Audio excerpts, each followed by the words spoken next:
हे dear student, जैसे कि आपका इकोनॉमिक्स का जो है सेकंड सेटिंग से एग्जाम होने जा रहा है, आपके पास बहुत ही कम समय बचा हुआ है। तो डियर स्टूडेंट, मैं आपके लिए वायरल क्वेश्चन को यानी कवर करेंगे जो सीधे सीधे आपका यानी पेपर में छपने वाला यानी प्रश्नों को जो है कवर करने जा रहा है। तो ये क्लास आपके लिए बहुत ही इंपॉर्टेंट और स्पेशल है, इसलिए इस क्लास को आपको पूरी तरह से लास्ट तक देखना और साथ में अपने दोस्तों को भी शेयर करना है।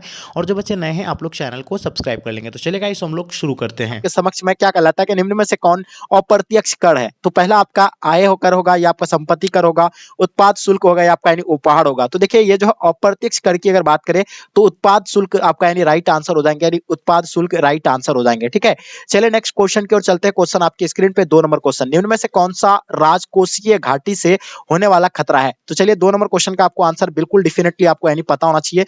मेरे दोस्त जल्दी बताएंगे इसका आंसर आप लोग का क्या हो जाएगा। चलिए 2 नंबर क्वेश्चन आपके स्क्रीन पे आपके समक्ष में और इसका आंसर आपको सो डेफिनेटली यानी पता होना चाहिए। चलिए लाजवाब आंसर सभी बच्चों का यानी आप लोग बता रहे हैं, यानी क्या हो जाएगा, यानी अस्फीतिकारी दबाव या आपका यानी स्फीतिकारी दबाव। तो इसका आंसर आप लोग का दोनों हो जाएगा, यानी ऑप्शन आप लोग का सी बिल्कुल राइट आंसर हो जाएंगे। चलिए नेक्स्ट क्वेश्चन की ओर चलते हैं। क्वेश्चन तीसरा आपके स्क्रीन पे, बजट किस भाषा का शब्द है।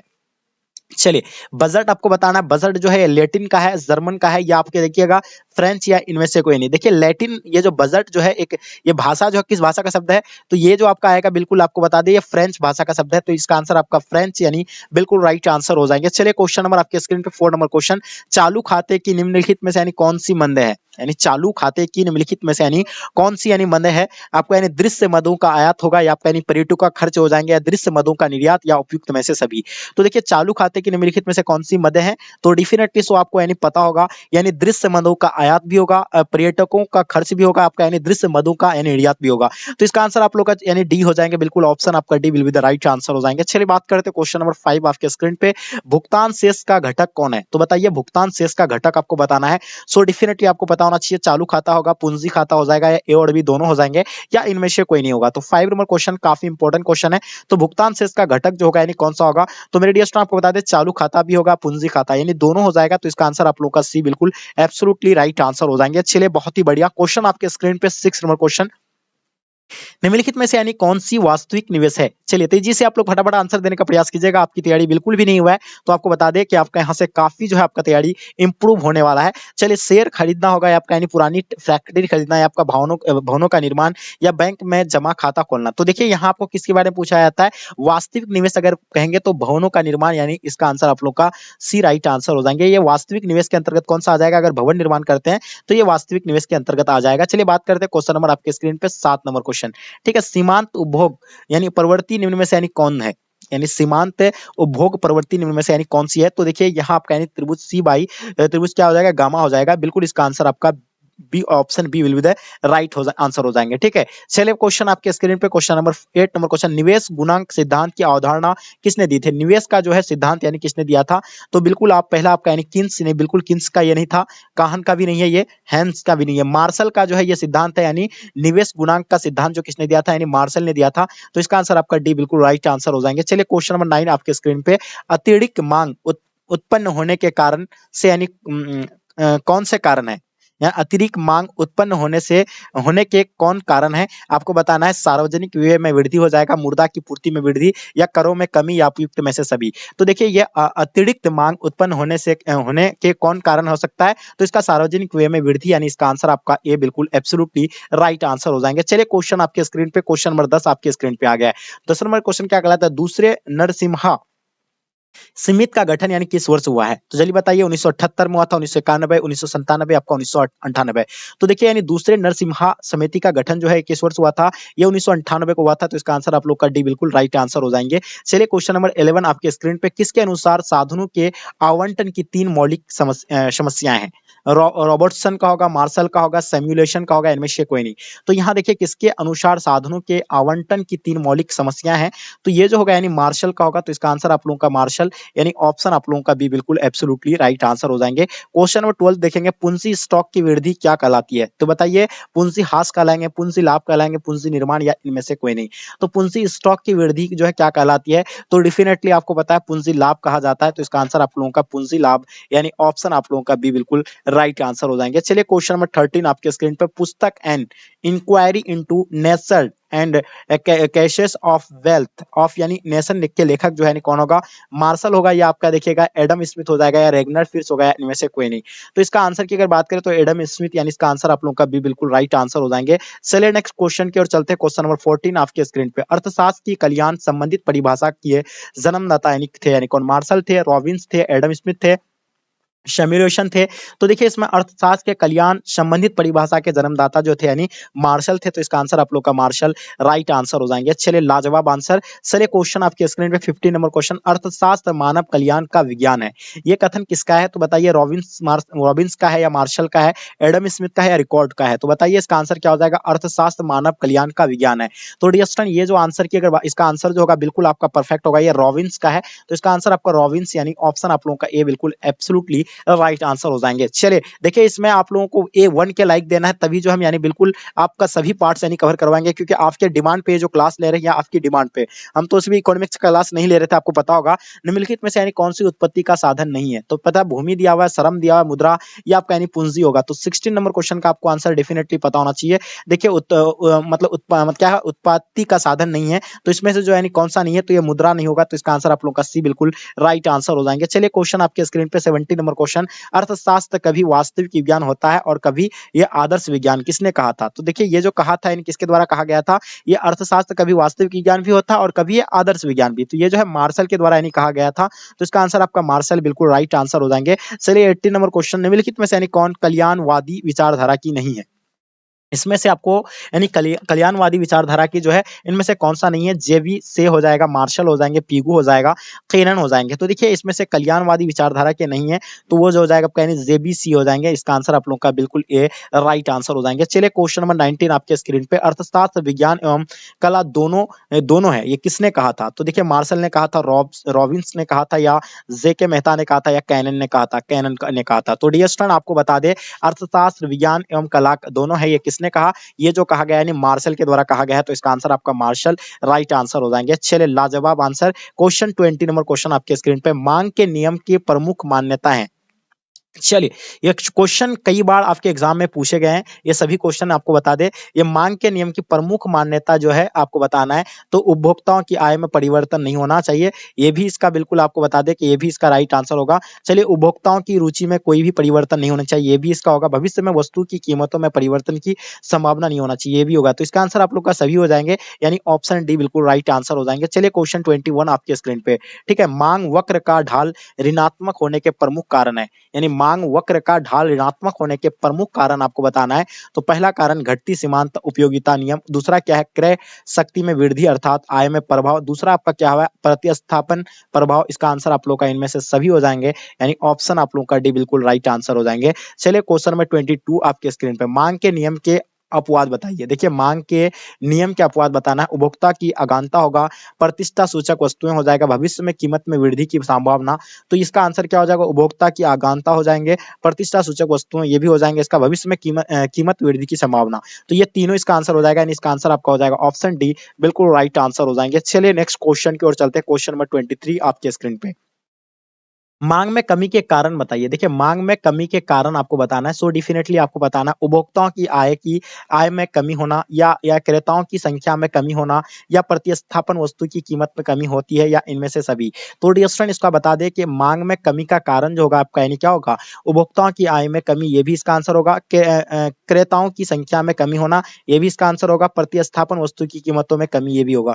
तो ये तीनों इसका होगा, तो इसका आंसर आपका सो डेफिनेटली यानी इनमें से सभी राइट आंसर हो जाएंगे। जो भी बच्चे आप लोग इनमें से सभी बता रहे हैं, बिल्कुल आप सब बच्चों का आंसर परफेक्ट है। 24 नंबर क्वेश्चन आपके स्क्रीन पे, आवश्यक वस्तुओं की मांग की लोच होती है, इकाई से अधिक होता है, इकाई से कम, या असीमित होता है, या शून्य होता है। तो बताइए आवश्यक वस्तुओं की मांग की लोच होती है, तो ये हो जाएगा आपका यानी शून्य हो जाएगा। तो इसका आंसर आप लोगों का डी बिल्कुल राइट आंसर हो जाएंगे, शून्य will be the right answer हो जाएंगे। क्वेश्चन नंबर 25, मांग की लोच कितने प्रकार की होती है? जल्दी बताइए मांग की लोच कितने प्रकार की होती है? 3 प्रकार, 5 प्रकार, 6 प्रकार, 7 प्रकार। तो देखिए मांग की लोच जो है कितने प्रकार की होती है? तो डियर स्टूडेंट आपको पता होगा 5 प्रकार की होती है। तो इसका आंसर आप लोग का 5 प्रकार राइट आंसर हो जाएंगे। 26 देखिएगा, मांग की लोच को प्रभावित करने वाले घटक कौन से हैं?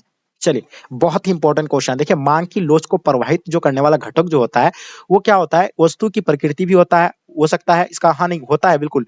आय स्तर भी होता है, ठीक है? कीमत स्तर, ये तीनों जो है इसमें होती है, यानी किसमें?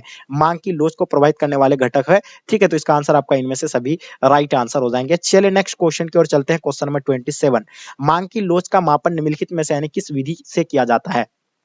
कुल व्यय रीति से किया जा सकता है या बिंदु रीति से किया जा सकता है, प्रतिशत आय या अनुपातिक रीति से? या तो इसका आंसर आपको डेफिनेटली यानी इसमें से सभी राइट आंसर हो जाएंगे। चलिए लाजवाब आंसर सभी बच्चों का। इकाई से कम मांग की लोच को निम्न में से कौन व्यक्त करता है? तो देखिए इकाई से कम मांग की लोच को जो है कौन पूरा कर सकता है? ये आवश्यक वस्तु पूरा करता है, तो इसका आंसर आवश्यक वस्तु यानी बिल्कुल इसका आंसर परफेक्ट आंसर हो जाएंगे। एकदम गर्दा उड़ा देना एक क्वेश्चन का आपको, ठीक है? क्वेश्चन नंबर 29 आपके स्क्रीन पे, निम्न में से कौन सा कथन जो है सत्य आपको बताना है, इनमें से सत्य जो है कौन सा आ जाएगा? तो देखिए एसी बराबर टीएफसी माइनस टीवीसी, तो ये जो होगा बिल्कुल ये इसका गलत है, ये सूत्र इसका नहीं होगा, ठीक है? एसी बराबर एएफसी प्लस टीवीसी, ये भी इसका गलत है। चलिए एसी बराबर टीएफसी प्लस एडीवीएस, तो ये भी इसका गलत है। इसका जो होगा आपका एसी बराबर एएफसी प्लस एवीएस यानी इसका सूत्र ये बिल्कुल परफेक्ट है, तो इसका आंसर आपका डी बिल्कुल राइट आंसर हो जाएंगे। चलिए नेक्स्ट क्वेश्चन की ओर चलते हैं, क्वेश्चन नंबर 30। औसत लागत का वैकल्पिक नाम क्या होगा? यानी औसत लागत का वैकल्पिक नाम आपको बताना, सीमांत लागत होगा, समतुल्य मूल्य होगा, औसत लागत होगा, आर्थिक लागत होगा। तो देखिए इसमें जो है औसत लागत का वैकल्पिक नाम जो होगा आपका यानी क्या हो जाएगा? तो डेफिनेटली आपका यानी आर्थिक लागत हो जाएगा, तो इसका आंसर क्या हो जाएगा? आर्थिक लागत बिल्कुल एब्सोल्युटली राइट आंसर हो जाएंगे। चलिए 31 आपके स्क्रीन पे, चलिए औसत परिवर्तनशील लागत है, यानी औसत परिवर्तनशील लागत जो होगा टीवीसी इंटू क्यों होगा, या टीवीसी प्लस क्यों होगा, या टीवीसी माइनस टू होगा, या टीवीसी भागा क्यों होगा? तो इसमें औसत परिवर्तनशील लागत जो होगा क्या हो जाएगा? टीवीसी मतलब क्या हो जाएगा? अपॉन यानी क्या हो जाएगा? क्यों हो जाएगा, तो इसका आंसर आपका डी बिल्कुल राइट आंसर हो जाएंगे। चलिए नेक्स्ट क्वेश्चन की ओर चलते हैं, क्वेश्चन नंबर 32 आपके स्क्रीन पे। पूर्ण प्रतियोगिता में क्या होता है? देखिए पूर्ण प्रतियोगिता में जो होता है तो क्या होते हैं? तो पहला आपका ए आर बराबर एम आर यानी औसत आय बराबर सीमांत आय होगा, या औसत आय ग्रेटर देन आपका क्या होगा? सीमांत आय हो जाएंगे, या क्या हो जाएगा? औसत आय लेस देन सीमांत आय होगा। तो ये जो होगा बिल्कुल आपको बता दे, ये औसत आय बराबर सीमांत आय होगा, तो इसका आंसर आपका ए बिल्कुल राइट आंसर हो जाएंगे, यानी ए आर बराबर एम आर, यानी ए आर को बोलते हैं औसत आय और एम आर को बोलते हैं सीमांत आय, ठीक है? नेक्स्ट क्वेश्चन की चलते हैं, क्वेश्चन नंबर 33, ठीक है? फर्म का लाभ निम्नलिखित में से यानी किस शर्त को पूरा करने का मतलब क्या होता है? यानी अधिकतम होता है। तो जहां एम आर बराबर एम सी ये होगा, या जहां एमसी रेखा एमआर को नीचे से काटे, या ए और बी दोनों होगा। तो इसका आंसर आप लोगों को बता दे, इसका आंसर आपका दोनों हो जाएगा, यानी ऑप्शन सी बिल्कुल राइट आंसर हो जाएंगे। चलिए लाजवाब आंसर। चलिए नेक्स्ट क्वेश्चन नंबर 34, एकाधिकार एवं एकाधिकारी प्रतियोगिता में होता है, क्या होता है? ए आर बराबर एम आर यानी औसत आय बराबर सीमांत आय होगा, या आपका यानी A R greater than M R होगा, यानी औसत आय ग्रेटर देन सीमांत आय। तो इसका आंसर आपकी बात करें तो औसत आय ग्रेटर देन सीमांत आय हो जाएगा, तो इसका आंसर आप लोग का भी बिल्कुल राइट आंसर हो जाएंगे, option B will be the right answer हो जाएंगे। चलिए क्वेश्चन 35 आपके स्क्रीन पे, प्रत्येक बाजार दशा में एक फर्म के संतुलन के लिए कौन सा शर्त पूरी होनी आवश्यक है?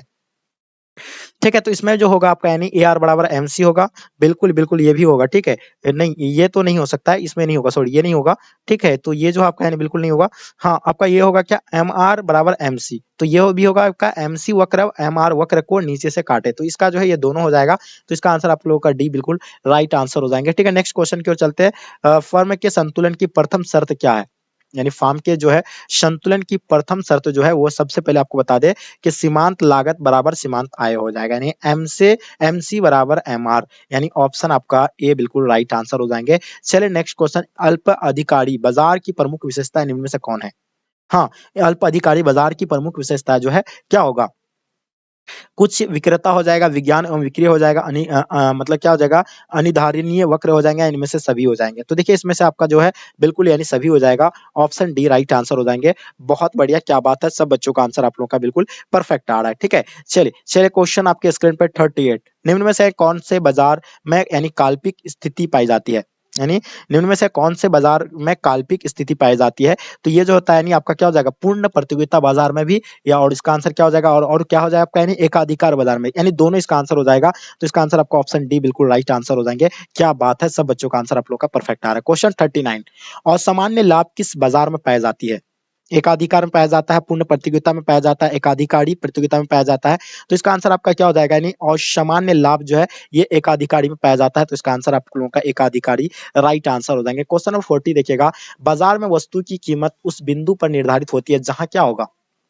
जल्दी बताइए, वस्तु की मांग बराबर वस्तु की पूर्ति, यानी इसका आंसर आपका वस्तु की मांग बराबर वस्तु की पूर्ति, इसका आंसर आप लोगों का बी बिल्कुल राइट आंसर हो जाएंगे। चलिए क्वेश्चन नंबर 41,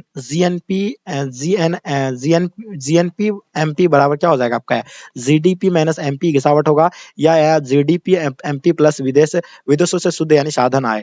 तो ये जो होगा आपका यानी जीडीपी एमपी प्लस विदेशों से मतलब शुद्ध साधन आए, यानी ऑप्शन आप लोगों का बी बिल्कुल राइट आंसर हो जाएंगे। चलिए नेक्स्ट क्वेश्चन की ओर चलते हैं। क्वेश्चन नंबर आपके स्क्रीन पर 42, क्या सत्य है, चलिए क्या सत्य है आपको बताना है, एनएनपी बराबर जीएनपी माइनस गिसावट, तो इसका आंसर आप लोगों का सी बिल्कुल राइट आंसर हो जाएंगे। चलिए नेक्स्ट क्वेश्चन आपके स्क्रीन पे, द्वितीयक क्षेत्र को जाना जाता है, चलिए जल्दी बताएंगे, द्वितीयक क्षेत्र को जो जाना जाता है किसके लिए जाना, देखिए तृतीय क्षेत्र आपको पता है कि सेवा क्षेत्र के लिए जाना जाता है, तो ये तो होगा ही नहीं, ठीक है। द्वितीय क्षेत्र आपको पता होगा कि ये निर्मित क्षेत्र के रूप में जाना जाता है, तो इसका आंसर आप लोग का द्वितीय क्षेत्र हो जाएंगे। चलिए नेक्स्ट क्वेश्चन 44, राष्ट्रीय आय का मापन निम्नलिखित में से यानी किस विधि से किया जाता है।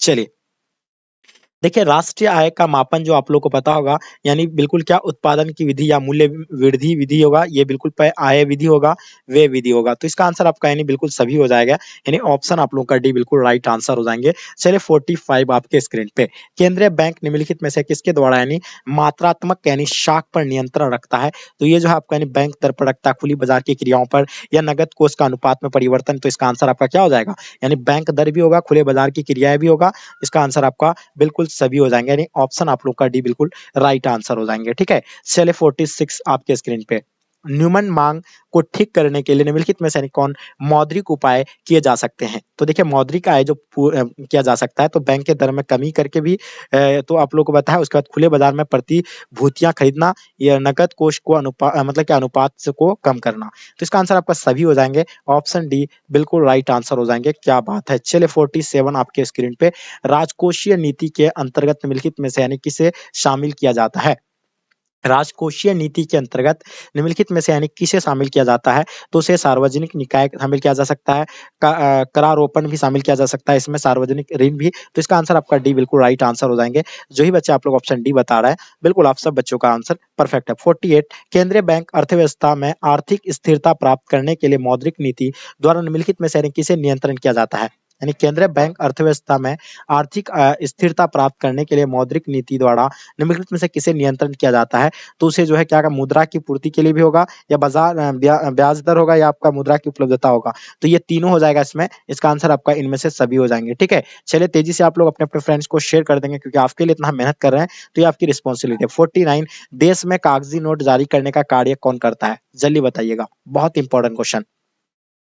देखिए देश में जो है कागजी नोट जारी करता है वो तो केंद्र बैंक करता है, ठीक है, तो इसका आंसर आपका केंद्र बैंक यानी ऑप्शन आप लोगों का भी बिल्कुल राइट आंसर हो जाएंगे। तो डियर स्टूडेंट आप लोगों को पता होगा कि ये केंद्र बैंक ही जो है कागजी नोट यानी जारी करती है, ठीक है। चलिए 50 नंबर क्वेश्चन, केंद्रीय बैंकों शाख नियंत्रण करती है, यानी केंद्रीय बैंक शाख नियंत्रण करती है बैंक दर के माध्यम से, खुले बाजार की प्रक्रिया के माध्यम से, या सीआरआर के माध्यम से, या इनमें से सभी। तो आपको बता दें कि केंद्र बैंक शाख नियंत्रण करती जो है कहाँ, बैंक दर के यानी माध्यम से, तो इसका आंसर आप लोगों का ये राइट आंसर हो जाएंगे। तो डियर स्टूडेंट जो है आज के क्लास में हम लोग 85 क्वेश्चन को यानी कवर करते हैं। अगर आप लोग इसमें प्यार और सपोर्ट अगर दिखाते हैं कि ज्यादा से ज्यादा बच्चे अगर आप लोग है इकोनॉमिक्स के, तो हम फिर इकोनॉमिक्स का आपका स्पेशल जो है बिल्कुल आपको तैयारी करवाने वाले हैं।